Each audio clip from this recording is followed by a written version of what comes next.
Shalom, this week's Sedra Shelach. If you were about to take a misstep and a friend was standing nearby, you'd expect them to explicitly advise you against moving forward. The friend should say clearly what you were about to do wrong, why it's a mistake, and outline the ramifications of your mistake.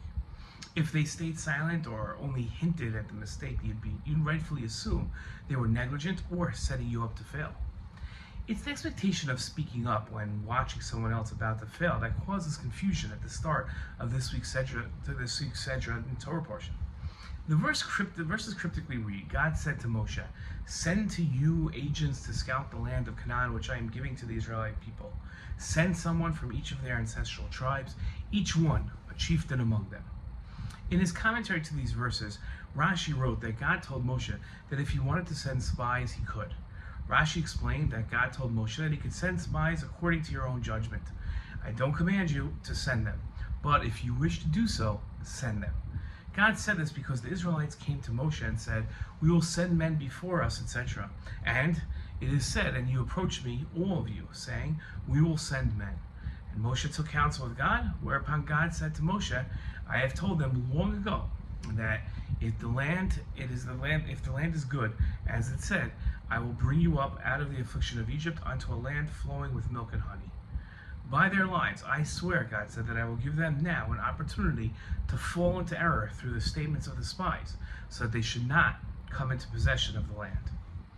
Now, if someone didn't know better, it would seem that God was setting Moshe and the Jewish people up for failure. Instead of explicitly saying, "You're forbidden to send spies. I told you the land is good, and that's all you need to know. If you send spies, they will lie and cause the Jewish people to believe false ideas about God. Then I will punish them and ensure they never enter Eretz Yisrael." God seemingly spoke coyly and said that he isn't commanding Moshe to send the spies. He can do so if he feels it's best.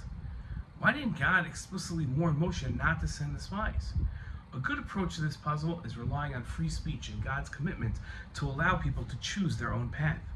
If God interfered with people's choices every time they were about to err, no one would ever make a mistake. Many times people learn more from their mistakes and traumatic experiences than they could ever learn on their own. By allowing people to make mistakes, God is granting people the opportunity to learn and grow from their mistakes. Free choice is the backbone of our faith. Without the ability to choose on our own, outside of divine force or even influence, there would be little point in being commanded in the mitzvot. Many people think that the greatest benefit of free choice are the rewards of making the right choice brings. But the greatest benefit of free choice are the lessons that we learn from making mistakes, learning from them. God didn't set Moshe up to fail by not warning him about sending spies. He allowed Moshe and the Jewish people to learn from their own choices.